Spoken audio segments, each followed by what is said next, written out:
Okay, folks, welcome back. We're looking at the economic calendar for the coming week. Just a reminder that it is a 3-day weekend in the States. We're recognizing Labor Day. So we have a bank holiday in the States on Monday. GBP for London Open, we have manufacturing PMI. On Tuesday, 10 a.m., New York Open. High impact ISM manufacturing. And then speaker talking a time of the day we're not really concerned about. Wednesday at London Open at 4:30 a.m. we have a services PMI for GBP and high impact inflation reports hearings at 9:15 a.m. during the New York Open. There's a few speakers jawboning on Wednesday. Thursday we have high impact New York Open 8:15 non-farm employment change. And then 10 a.m. we have ISM non-manufacturing PMI. Another speaker at 10:30 a.m. for GBP. And then 11 a.m. we have high-impact crude oil inventories. That will be a factor for Canadian dollar traders. Friday at 8:30 a.m. New York Open. Average hourly earnings, non-farm payroll, and unemployment rate. And then Fed Chair speaks at 12:30 p.m. Standard protocol for non-farm payroll week.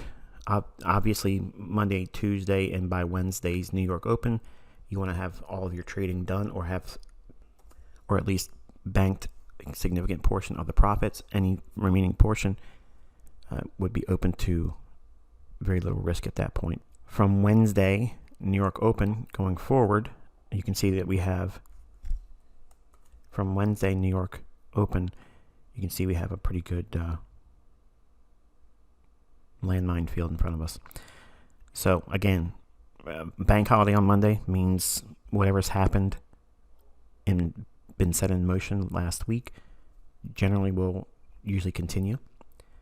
And on Tuesday, probably the only trading day that's going to be of any clear price action, in my personal tastes, will be Tuesday in the dollar pairs. Wednesday, everything goes out the window because of the standard procedure for non-farm payroll. If you're new, what we mean by that is typically the market will do whatever it's going to do with clean price delivery Monday through Wednesday, New York Open. And then after that, it gets really low probability and it gets a lot of manipulation. They'll end up pricing against their intended direction for the non-farm payroll release on Friday at 8:30 a.m. And we just basically take that time off from Wednesday to Friday.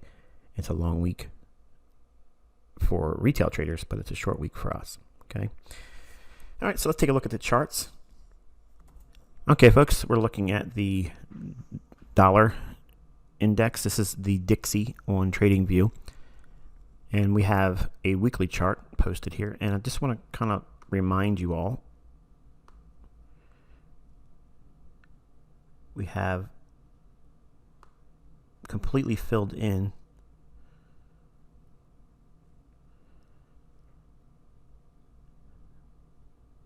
so work with me here. We completely filled in the SIBI in here. And now we have a little portion of price action up here I want to talk a little bit about going forward. Should we see a continuation on the upside with the dollar index, we will look for this area here to be a factor going forward. And I'll explain the difference here. This is a SIBI, sell side imbalance, buy side inefficiency. And if I extend this out a little bit more, you'll see what I'm referring to more directly. Right there. This up candle here, the bottom of that candle begins the imbalance on this downside. So that means the market basically ran too far, too fast, one directional.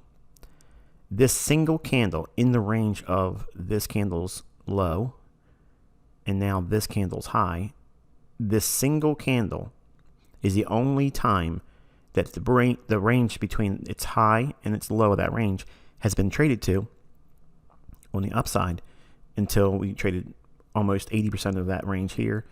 Then we went completely through it on this week, and then we plowed right through it, obviously, this past week. This is a fair value gap. Okay, so we specifically refer to it as a SIBI, sell side imbalance, buy side inefficiency. It means simply the market has only offered downside delivery.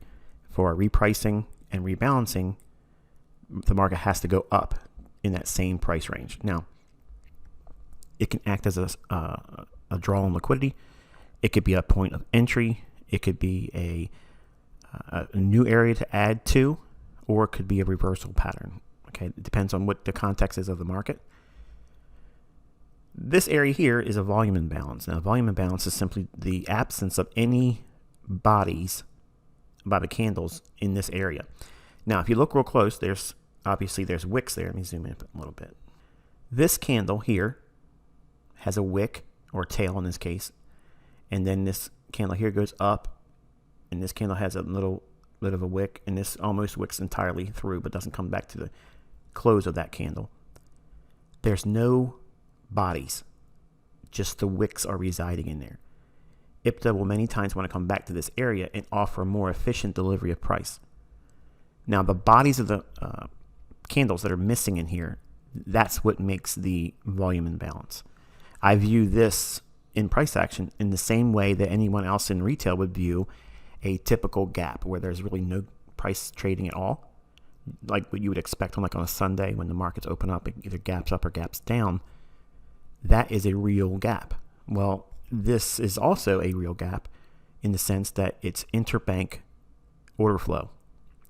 Now, you all are familiar with institutional order flow, which is the basis of sustained moves in the markets because of institutional order flow. The banks are supplying the liquidity for large institutional traders. And since that institutional trading is predominantly trend following, the institutional order flow in between the two turning points, the major significant turning points, the meat of that move is high probability trading, because they're going to continuously offer liquidity for these sustained moves to occur. But the turning points are always called by interbank order flow. So you have institutional order flow, which is the long-term trending portion between the highs and the lows. But the highs and the lows at the turning points, or the catalysts that make these turning points, are the interbank order flow. And I have not talked about that. We're now just starting to creep into that topic for the mentorship. And I'll start drawing more contrast between the two, institutional and interbank order flow. But again, it's not going to be all taught here, but that's what this element is. That's why I introduced it as part of the core content. So you have to know what a volume imbalance is, and then we can start using it for trade ideas and use it for reference.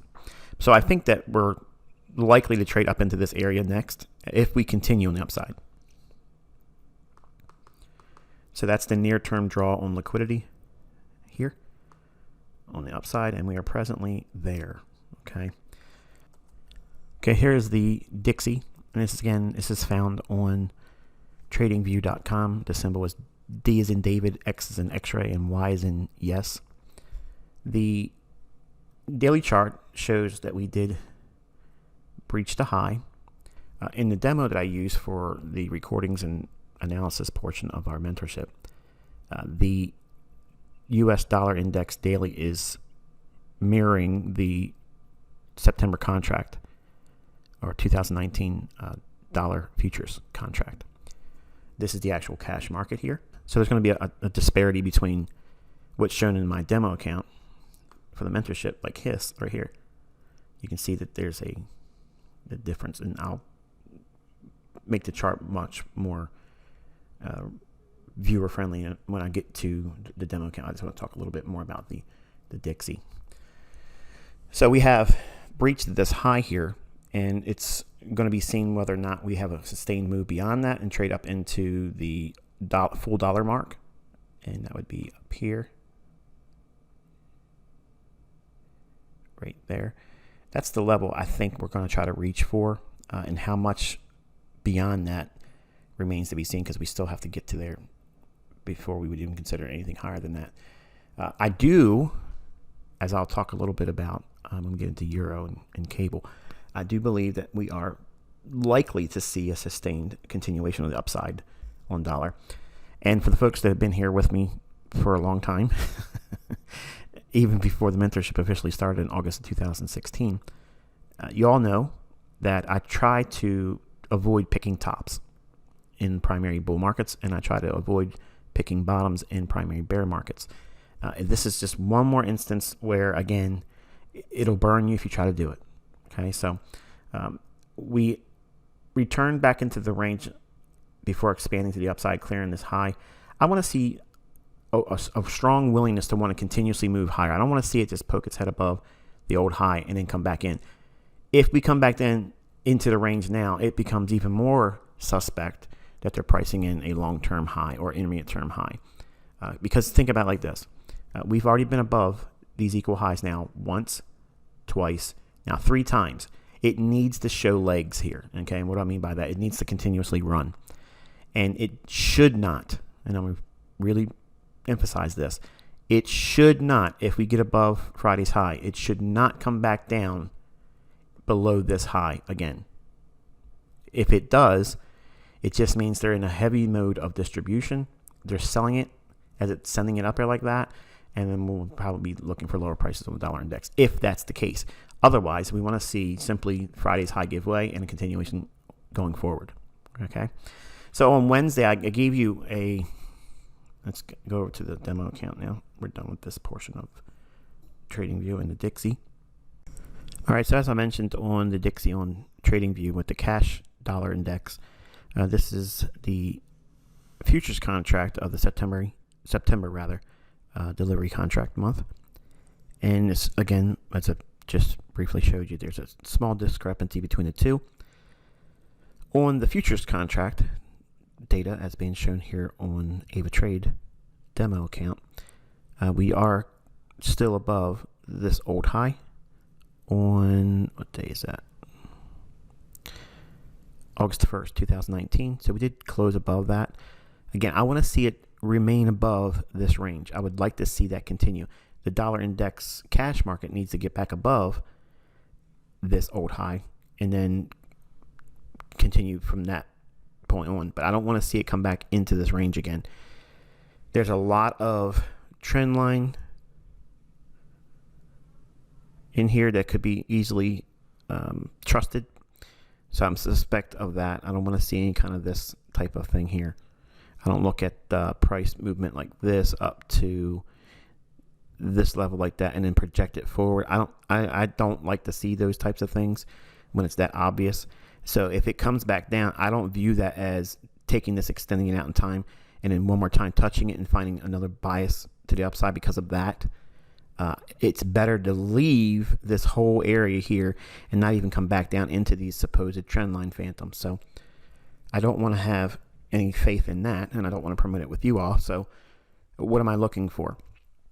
We got through this candle's high, as I said, and that would change our bias, or my bias, from the short term back in sync with the long term bullishness.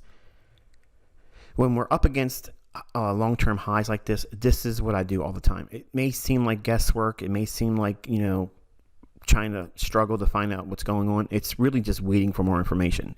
And if you watch the videos and listen to them attentively, listen to the conditions that I give you that changes or puts me into a state of mind that makes it an obvious one-sided direction.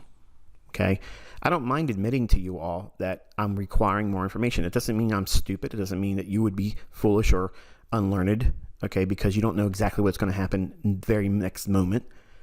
Sometimes you have to wait on more information, and that's what this mentorship is designed around, providing you the benefit of having 27 years of experience, and it speaks for itself, folks. I mean, I don't know how else better to explain it like I'm doing in front of you. I do it and it happens. So is it 100%? No, I've never claimed to be 100%, but we're in the high 90s. Okay. It's very, very consistent. So the point of interest I had was this candle's high, and that candle is the 23rd of August. Thursday, we traded through it, and then Friday, we smoked the old high. I said on Wednesday in the recording, if you listen very carefully, I said that it looks like it wants to go higher on the dollar index. That would imply foreign currency is weaker And I also stressed that gold would be easy to short. Okay. Again, apparently we have a new person in the group that wants to nitpick and find something that they can gripe about because they probably put a trade on when they're not supposed to be doing that. You're not supposed to be in here taking trades based on this stuff. You're in here to learn. Then once you understand everything I'm going to say before I say it, then and only then consider, if you're profitable for 6 months in a demo account, consider doing live trades. But don't try to piggyback, your responsibility and put it with me, because it's not my responsibility. If you got yourself into a trade, you've done so on your own. Okay, you never hear me say buy here, sell there. Never happens here. I give you the outline on what the market's going to do, and I give you the conditions that would change it, or again, promote it to a condition that would be a buy program or sell program. Wednesday, before I left you all, again, I said that the dollar index looks like it wants to make a run. It's really convincing if it gets above this high here.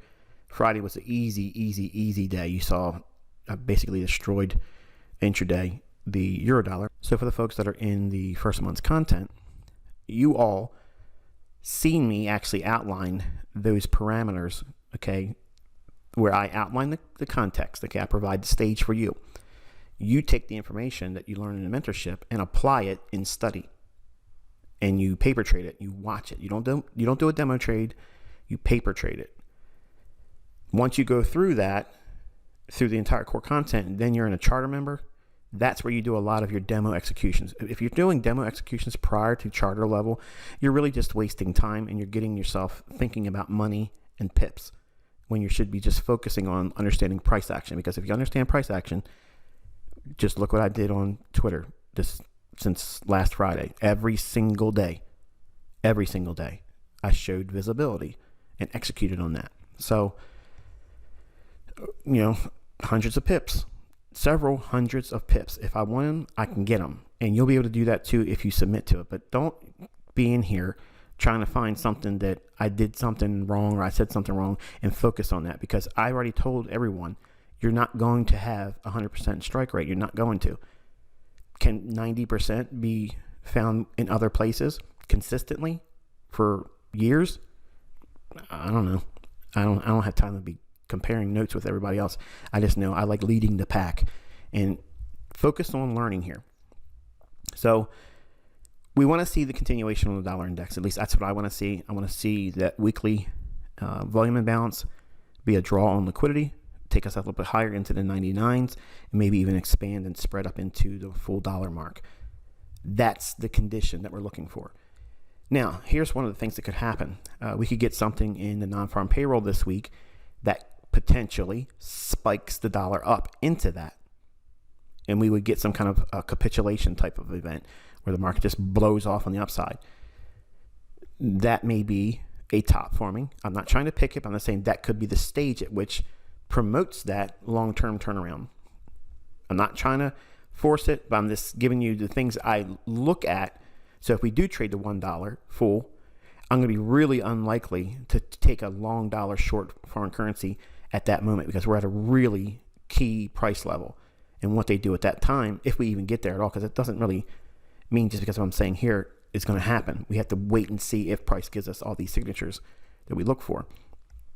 But anyway, you can see, and this is the reason why I like being a day trader and the short-term trader, because I can pick these moves pretty consistently every week. So if we were going long based on Wednesday's assumptions on the dollar, we had Thursday and Friday really easy upside objectives and reach for this area right here. I gave you guys a free price action model. And to be honest with you, between all you and me, most of those people on Twitter have no idea what I laid in their hands last night. They have no idea. Some of them are going to be looking for, this doesn't tell me anything. It doesn't give me the indicator, buy and sell crossovers, none of that stuff. And they're not going to do anything with it. They're literally not going to do anything with it. And the benefit of you being in here is you see me actually using those things, those concepts. So how does that transpose to a daily chart? Because that's, again, what they're completely missing. They're thinking it's just an intraday 15-minute time frame setup. It's not. It's a complete universal model. You can use it anywhere. When the market traded down to this level here, okay, we had expected this to most likely occur. Then we saw it rocket back up, and then everything went back to I don't know yet for me. Then the next significant candle here, I said basically, it's pretty obvious now that we're going to be looking for a run on that liquidity this day. When this candle closed, you already have a bias going forward. How long is that bias there? Until you take out this low and we run this high. For 2 days straight, we had 2 consecutive days where the bias was obvious, bullish on the dollar. When you look for setups like this on a higher time frame, the high probability institutional order flow derived from the daily chart will keep the directional bias in play until they run a significant point of liquidity.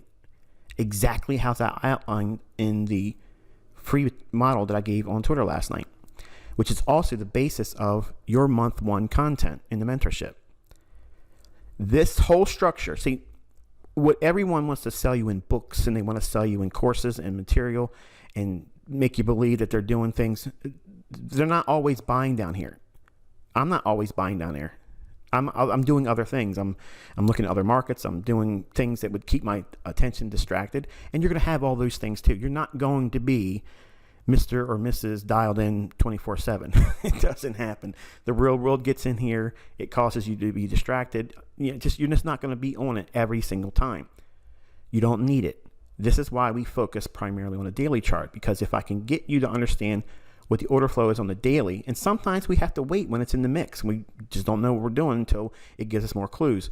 Wednesday, it gave it to us. I said that we're most likely going to be reaching for the highs here, and we're going to be really watching how it runs above this high here.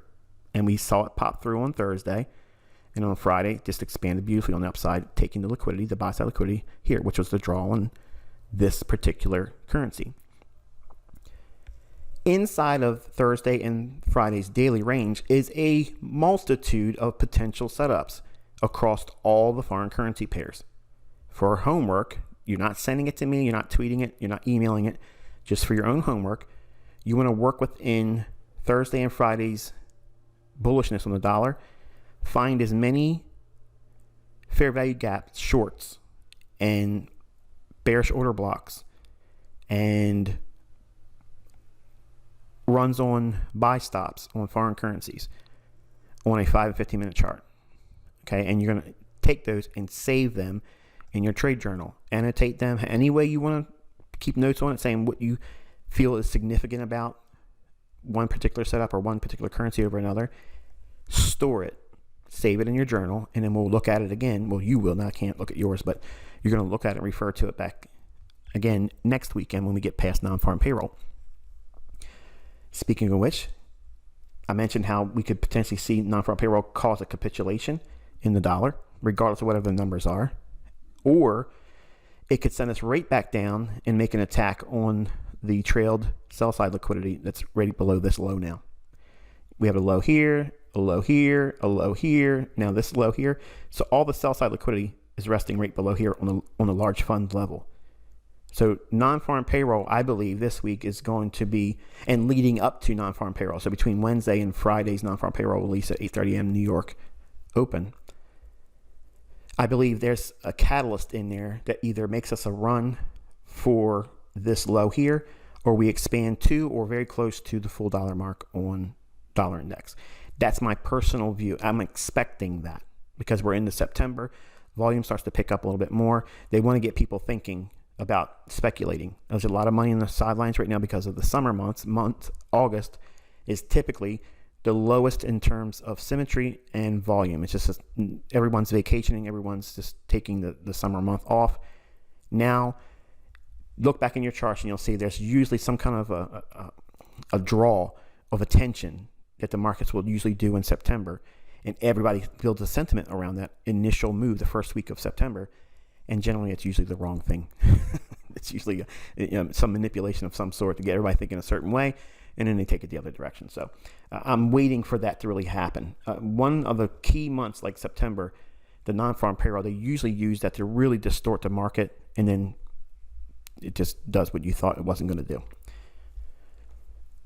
Going on over to the euro dollar. On Wednesday, I said I really didn't have anything much that I liked here because we had already mentioned in the previous week's weekend review. If we came down into this area here, it's not a good buy, and we're probably going to stay in the range, and I wouldn't be interested in it. We traded lower on Thursday, but we had a spike here.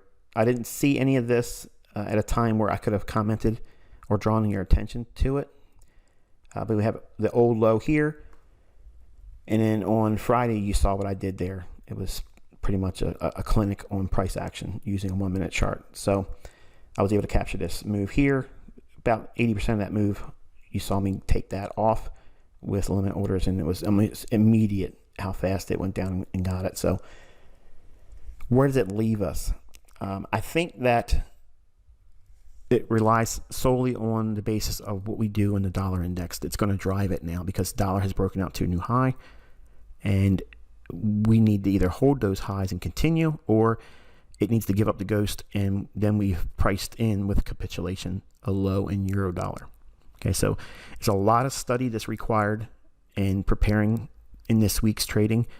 If you're not really versed in what you're doing, it would probably be better just stay on the sidelines and just study it entirely.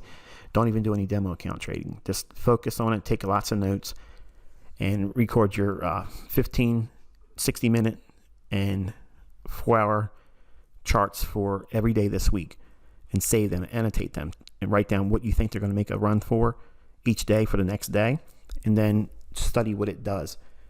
Then really study what it does on Friday when non-farm payroll release at 8:30 a.m. New York time. What area of liquidity do they run for that day? And is it a trending day on that day, or is it become a really volatile up-down trendless day? And I'll talk more about that on Wednesday and what that would mean, because it still would be above, or before rather, non-farm payroll Friday. The pound, the hourly chart here, you guys saw me again. I shorted near the high. I bought it, sold short near the high within like 2 pips or so from the high, aiming for the week's high, and I was looking for a run above this high here. And this level here, if you draw over in time to this little area right there, I'm going to zoom in. Let me get in here a little bit tighter. All right, so everyone outside the mentorship would see this move down here, and we're going to see it run up to this up close candle. That's the bearish order block. Well, sometimes, not always. What distinguishes this particular candle here and this candle here, if you go back, if you ever had access to my old baby pips videos where you see me draw on specific levels, you'll see me doing off of levels like this. And I hadn't mentioned order blocks at the time, but the basis of why I was looking at it and trading near those points of liquidity is what I'm explaining to you now. The order block itself, as I mentioned multiple times in the mentorship content throughout the entire discussion on order blocks, and I haven't even scratched the surface with these things yet, but there's people out there pretending to know what it is, and they're doing YouTube videos about IPTA. They don't even know what the hell they're talking about. But order blocks are not high probability or even considered an order block unless it has an imbalance next to it. Here's the up close candle on an hourly chart. We have a down move, and it comes back up and closes just about at the same of the low of the up close candle. Then we have this candle trade down here. We only have a small little imbalance from the previous day's low, or I'm sorry, previous hour's low, and this candle's high, which is basically what, the open? Yeah. So the only imbalance exists right here between the blue line and this candle's opening. So the fair value gap is the point of liquidity, not this up close candle, and it's not a bearish order block. There's no need for it to trade back up to that level. This is the level at which the imbalance is there. So you don't look at just up close candles and assume, because look, we had this big move here. Everybody, I'm not going to sit and bash anybody in the mentorship, but as much as I should, because they're trying to teach my stuff and they don't know what they're talking about. They see this big move here, and they're all going to have this candle highlighted, and it's going to be the bearish order block. But it's not going to get traded to, because the imbalance is what it's going to look to reset to, not the up close candle, and we scrub over here. You can see no return back to that price until my long gets there and I exit, and then I go short. Relative equal highs, runs up, boom, right there, slams into it. That fair value gap closes that. No bearish order block. Okay, it's the imbalance and the context of why it needs the rebalance at that particular price point. I was long, sold short, got out of the long, went short, and wrote it down into this area here for a market maker sell model. My cover was right at this low again, because I don't want to focus on too many of the things that we use in the mentorship, which is 10, 20, and 30 pips below equal lows, which would take us closer down to here. Okay, and then zooming out, you can see from that price point here, it's pretty much the high of the week. And to be honest with you, and rather candid, I would tell you it was very difficult for me to manage what I was doing, because I'm so used to doing what I normally do. But my intentions were to share all of the executions and management on Twitter in those 45 to 50 second little renderings that I do. It's too much work personally to do all that and think about what I should be hiding, because it's a lot of stuff that it's going in my head. I'm managing you guys through email and answering email and helping my family manage this, this mentorship. And then I'm on top of it, I'm changing screens and I'm managing positions, and I'm doing it all on a 1 minute chart. So it doesn't give me a lot of time. I have to see what's happening, come to a conclusion in my mind, what it is I want to say, build it in my head, articulate it in a statement, then go to the thing here, go in here, and then start typing out what's going to happen. And I have to do it before it actually happens in the 1 minute chart. So, everybody on Twitter really has no idea how much of it's a task to be able to do what I did every single day last week and record it before it happened. And it's a lot of work. Now, some of you were really impressed by that and want to see me do that all the time. And others were like, I'm not really interested in that. Can we just keep the focus on what we're doing in the mentorship? And that's cool. But I'm just showing you, because we have a lot of new people in here, and they're already, coming in contact with the people that really don't like me. I don't know if they just don't like me as a person, or if they don't like the fact that we're successful here. And I'm doing it all on the basis of a demo account, which defies all logic. It's for compliance reasons. You all knew that for demo, but if it doesn't work in a demo, it's surely not going to work in a live account. Okay. And I teach price action here. I do not teach live fund trading. That's a decision for you to take this information, if you ever decide to do that and transition into live trading, that you do that all by yourself. There's no month or lesson that says, okay, now you graduated to live trading and let's go win. That doesn't happen. It's a completely personal choice, and you all decide when you're going to do that. Sometimes some of you make that choice a little too soon and regret it. So you have to spend a lot of time understanding what it is that we do here. Beautiful high of the week. Let's put the day dividers in here. Here's Monday's trading. Initial rundown. We don't care about that. Spike up right into the level. Now I have to exit and do shorts before this level here, because anybody with that, because I could have had the limit order right at that high and it would have tagged it and it would have been done. If I do enough of these examples, essentially I'll be teaching with examples, because that's how I discovered it too. You see over and over and over again these signatures that repeat over and over and over again. You're going to learn. It doesn't take a rocket scientist to figure the things I'm doing out if you watch enough examples with the fair value gap and what I'm aiming for, especially after having the price action model I shared last night. When you start blending all those things together, man, you get a dynamite system. But you can see we have a low resistance liquidity run on Wednesday's low. Big dive in here. I really wish I was awake on this day, because I would have nailed this. I absolutely would have crushed this, and I didn't. I slept in and my body thanked me for it, but then I got tired later into the week with all the things I was doing for everyone else in the world watching from the outside. But we had a nice run on liquidity here, and it looks like it's trying to rebalance and then get one more run below these equal lows. And I'm going to take your attention back up to here, or back down here rather. We have a small little imbalance that's defined by this candle's high I'm sorry, this candle's low. Listen to me. This candle's low at 121.07, and this candle's high 121.03. Now you're probably thinking, it can't be that much of significance behind that little tiny bit of a range. It absolutely is. It's many times that's smaller than that. It could be 1 pip, and that's all they reach back for to rebalance. It'll be just enough to upset the current sentiment, and then liquidity's purged, and they absorb it and counterparty with it, and they're positioned for a mood to go the other direction. So sell side liquidity pool below equal lows, fair value gap here. That could, listen to this part now, that could spike down into this order block. Okay, and then we could probably get a little bit of a bounce back up into these up close candles, which would act like a bearish order block. These are all forecasting. This is not guaranteed it's going to happen. These are the things that I look for. These are specific signatures that I would look for.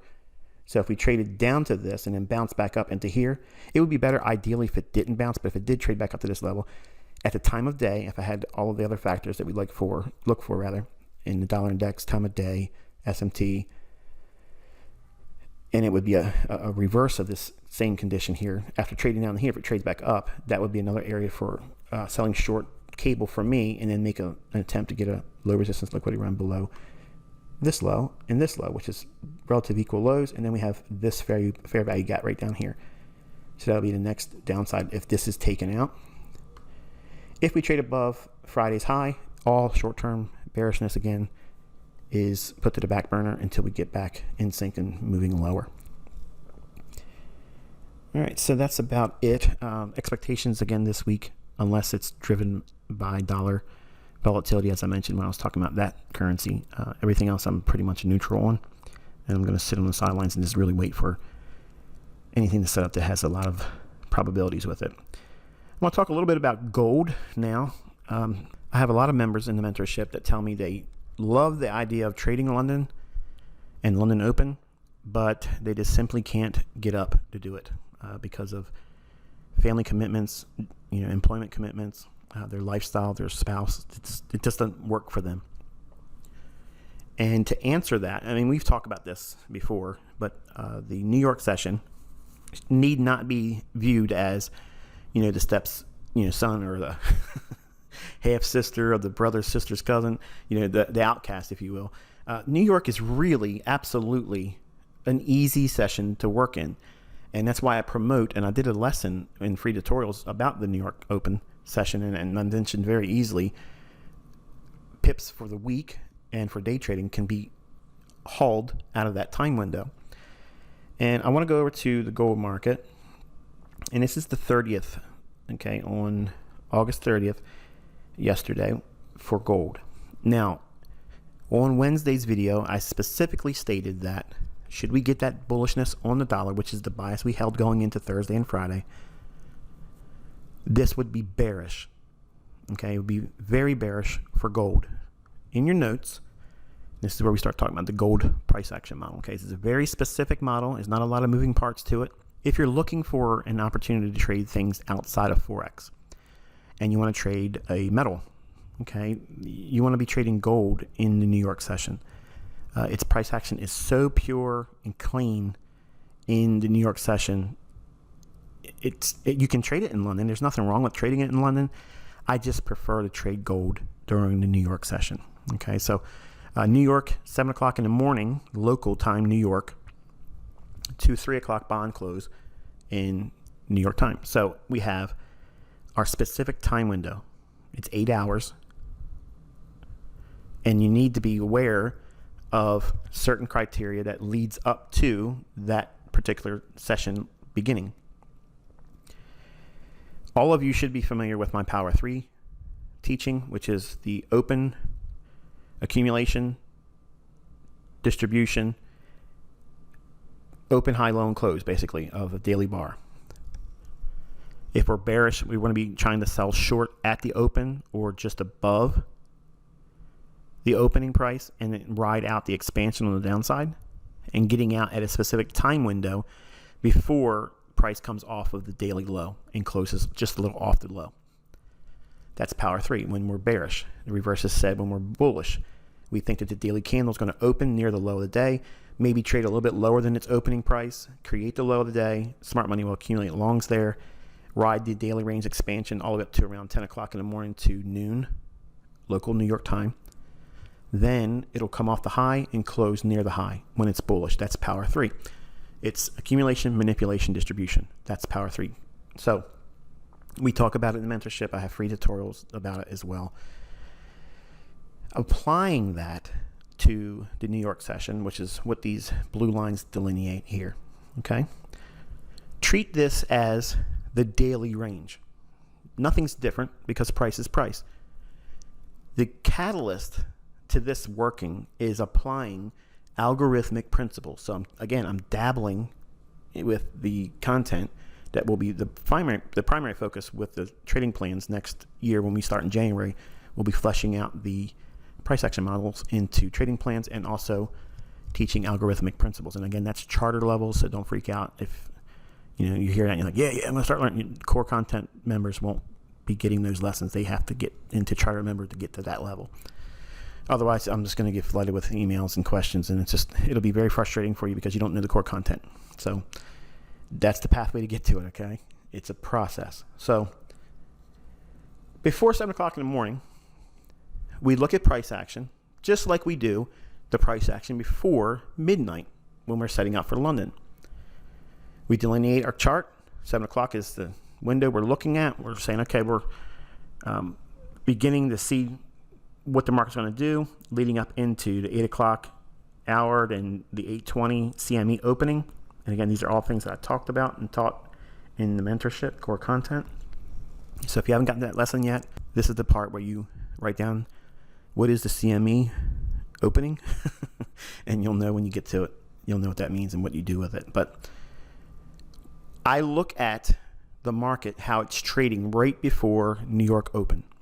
And I love to see when the market goes into a range, a really clear, discernible range during the London lunch. Okay? So between 5 o'clock in the morning New York time, local New York time, find out what that is and exactly in your broker. So set a clock. You should always, when you're dealing with me, when you're listening to me, you need to have a world clock set to New York local time. And that way, every time I say something, go to your charts at that time, and whatever your broker's platform candle is for that hour, that's the one you annotate on your chart. Okay, so it's really simple and saves me a lot of trouble. That saves me a lot of trouble and aggravation and confusion for you and me, because I'm not about to sit down and do 20,000 people's conversion to a local time in New York relative to where they are in the world. I'll go nuts if I try to do that. So again, it's real simple. World clock, set it to New York local time, 7 o'clock in the morning, New York time. What has happened prior to that hour? Did London lunch consolidate? We can see very clear trading range in here, just like I talk about leading into the Asian range into midnight. That Asian range, you can do a lot with it. Well, this same range, I apply that same concept to the opening range, and this is what this is. It's mine. You can't go to books, can't go to courses. Okay, you can't do any of that kind of stuff that you're learning here. This is the New York opening range. Okay, so New York opening range, once we have a clear defined trading range leading into it, that's the precursor. You have to have that. If you're seeing like a movement like this right ahead of the New York Open, you don't do anything like this. You wait. So you can see on the 30th we had a consolidation, really beautiful consolidation. I used the range high and the low. I'm using the wicks, and you want to do the same thing across every single day that you do this, and you're going to see that there's a really systematic way that the market is delivered algorithmically. If it was completely random, if it was based on supply and demand factors, these things would not be in the charts. They would not be this precise. It would not be so consistent. Because remember, the assumption and the statistics, if you believe them, is that everybody gets it wrong here. So if everybody's getting it wrong, then it would justify a completely random market. But it's not. It's completely structured.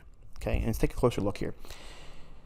What was the premise going into Thursday and Friday of this past week for the dollar index. We mentioned that we were expecting bullishness on the dollar. So in your gold model notes, the barometer, okay, that sets the stage is the bias for gold on the daily chart bullish or bearish? Okay. I've already outlined in the free model that I gave everyone last night. I've already outlined in month 1 content in the mentorship. And I've even gave you the bias on Wednesday, Thursday, and Friday for gold. And I said specifically that it makes it easy to sell short gold when the dollar is going higher. Okay.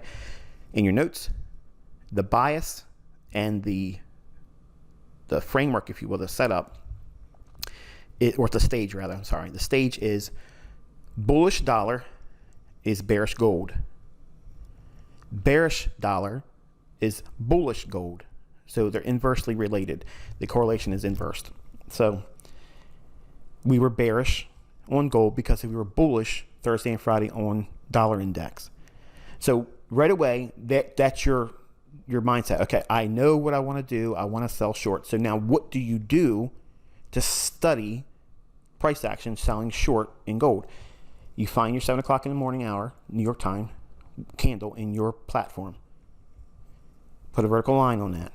Then study price action to the left of it.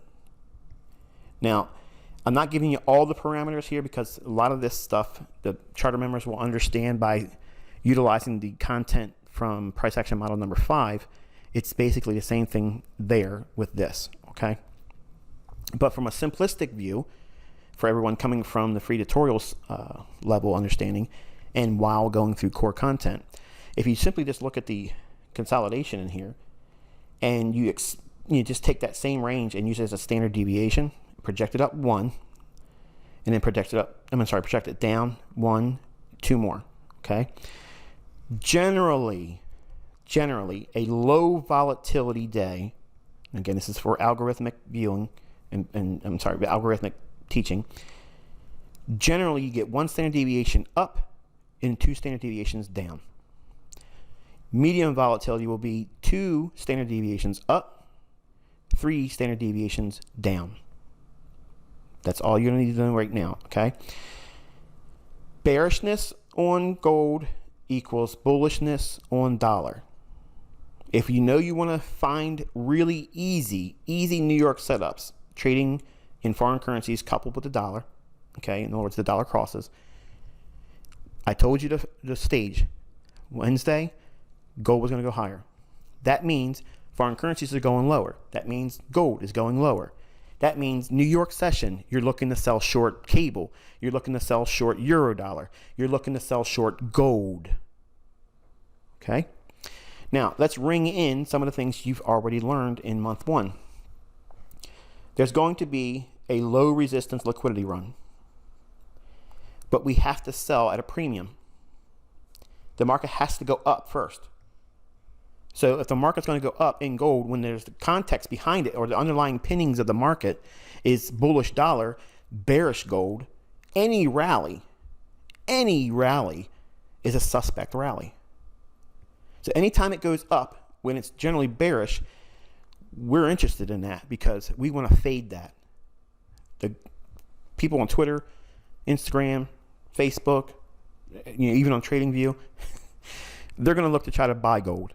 And we're not. We're trying to sell short gold. So what we're looking for is a return to fair value, return to a bearish order block, run old highs, or breakers, bearish breakers. So we have relative equal lows here.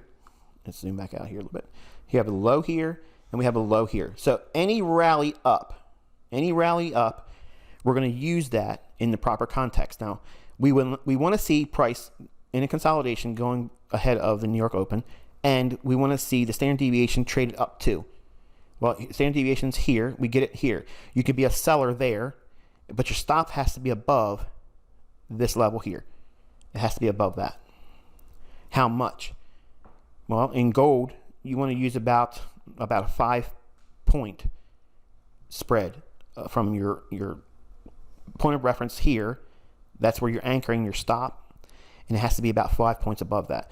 Oh, that's a big stop, Michael. Well, it's only big if you use a lot of leverage. So another opportunity would be if you don't see this initial run and it drops down here, okay, we have relative equal highs and price is not dropping considerably yet.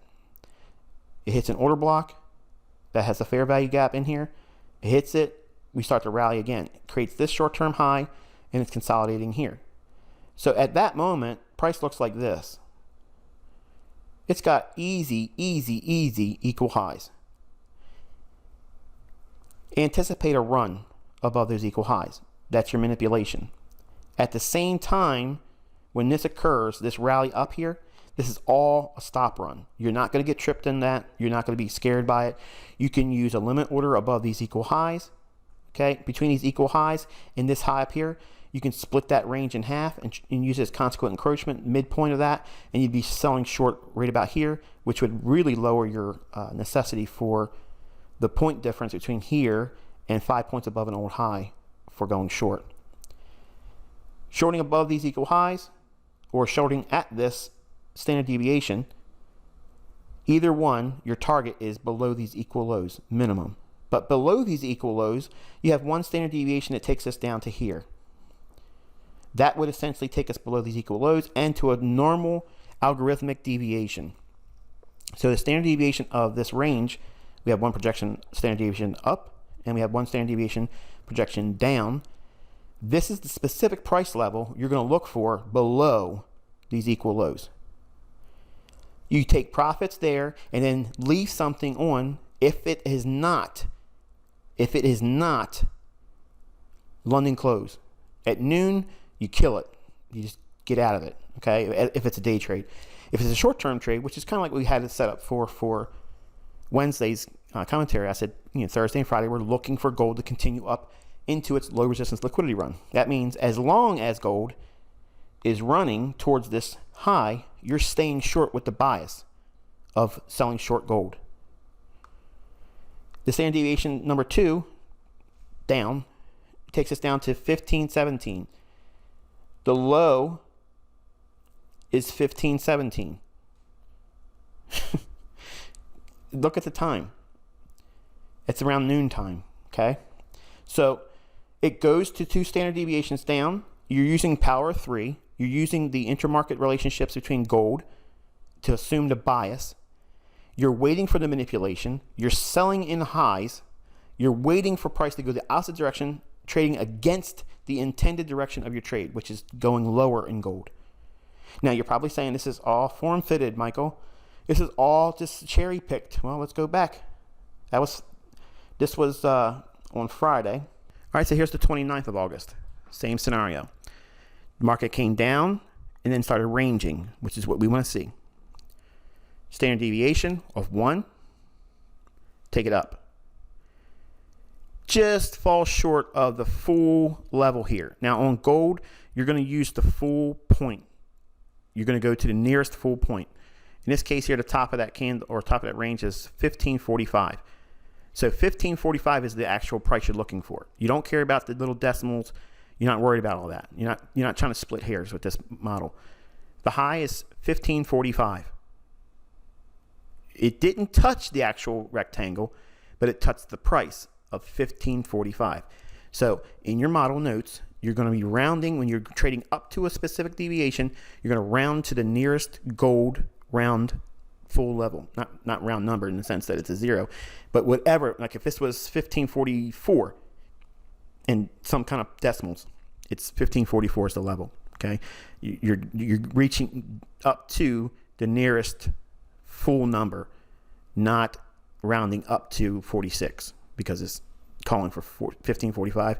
You're not going to say, okay, let's round it up to 1546. You're rounding down to the nearest full number, okay? And we have one standard deviation down. So if you were selling short up here or in here, you would take profits there, okay? Another standard deviation is here. You would take profits there. Third standard deviation, okay? Remember what I said. More volatility, medium volatility is going to see 2 standard deviations higher, 3 standard deviations down. Okay, in this instance, we have only one standard deviation up and then 3 down, which is really nice. That's high volatility, specifically rather for gold. So we have the market trading up in our 1545 level, and the low is 1520. That's the projected swing expansion on the downside, and the low is 1519 and basically a half. Okay, so we went not even a half of point for gold in a projection, and it does it on a spike here. Okay, are you going to complain about that? You're going to complain about just falling short of what? Not even what, 9 decimals, 10 decimals from your projected high, and it goes a half a point below where you thought it was going to go.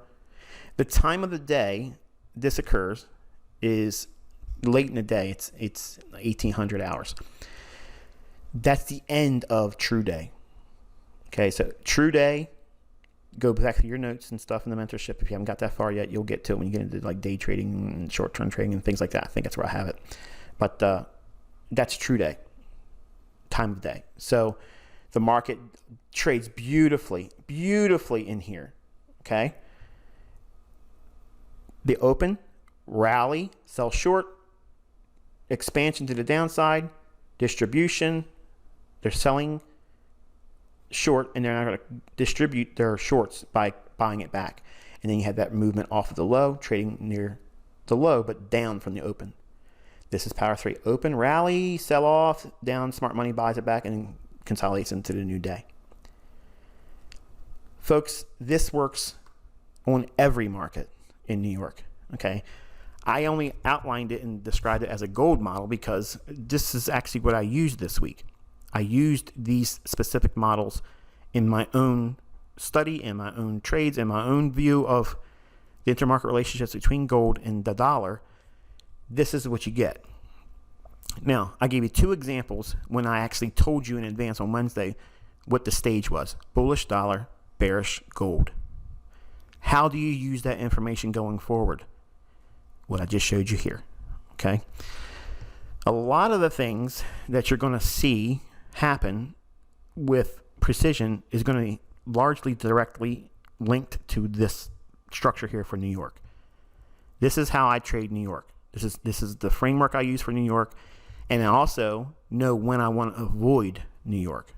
Like, I don't want to see a lot of directional trading, okay, in the short period just before New York opens, because there's too much noise.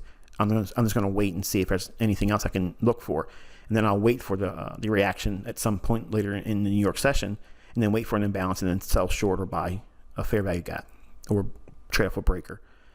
It's as simple as that. I mean, if you missed it all up here and you have all the context over here, we have a fair value gap here with the low there, 1534, and then we have the candle high here, 1533, and you're probably saying, well, it's not even that big of a difference. It's a gap. So split that gap in half.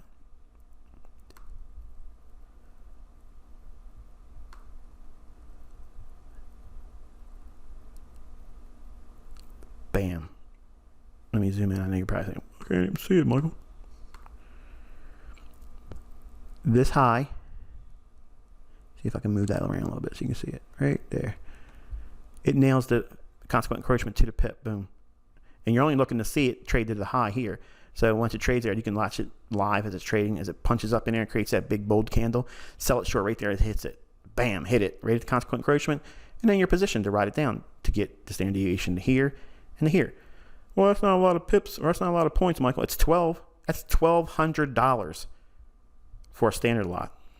$1,200 per standard lot. And these are only 5-minute candles. Really important. So you're using the 5-minute candle chart for your New York opening range. Whereas London Open, you'll see me teaching that it's the 15-minute candle that I use for the London Open, and determining the standard deviations relative to the central bank dealers range, flout, and the Asian range. So there's very specific time frames for specific things. Okay, and it doesn't change. It doesn't flip-flop. I don't go back and forth. I only use the 5-minute this week and 15-minute next. These are just main staples in my content. Okay. So what did you learn here today? You learned a model. You learned a New York open price action model that is so generic that you can place any market into this. Any market.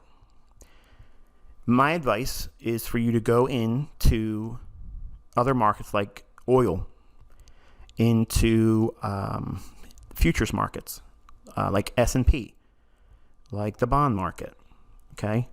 And you're going to see an astonishing level of precision. And ask yourself, if it's really just a free market, if it's just all about buying and selling and supply and demand, how on earth, if everybody is predominantly wrong, how is it this precise, and why is it acting like this all the time? Unless it's completely manipulated and controlled. And it's not just gold. Look at silver. Look at copper. Look at palladium and platinum. Look at, well, any of the markets. Any of them. And I think you're going to be pleasantly surprised. I want you to be careful this week. It's a holiday week. It's a short week, and it has a lot of volatility on the backside of it with non-farm payroll and the employment numbers on Thursday, the employment change. So it's really not a week that you want to push it hard. And if you don't see a lot of clarity at the end of the next week, just remember that it's a week that we already classified as a low probability week anyway. We don't push it hard. Wait. We always anticipate that first week of the month to create that Judas scenario. Think of it like it's the initial move of a daily range when we're expecting a lot of volatility to the upside. They're going to work that opening price and go lower. Well, the same thing happens on the monthly candle. Many times that first week of trading, and they use non-farm payroll to create that Judas event, it's usually the wrong thing to believe. So we don't have a lot of stock in the first week of trading on every month. Now we're moving into the fall where a lot of seasonal tendencies start coming in, a lot of volume picks up, a lot of money gets put into play because we're in our last 4 months of the year, and stagnant, stale money makes no new money. They need to have yield, and they're going to seek it and chase it. So when that happens, they pour money into the markets, and that huge amount of displacement on the fund level, we will see displacement in our price action, and then we can study institutional order flow from that point. Right now, we're measuring, or at least I'm measuring interbank order flow. I'm seeing where that next turning point should occur and preparing the group for that event. So until I talk to you next week on Wednesday, or this coming Wednesday, I should say, be careful, and I will catch up with you by way of Twitter, I'm sure, with any other nonsense that comes along the way. Until then, I wish you good luck and good trading.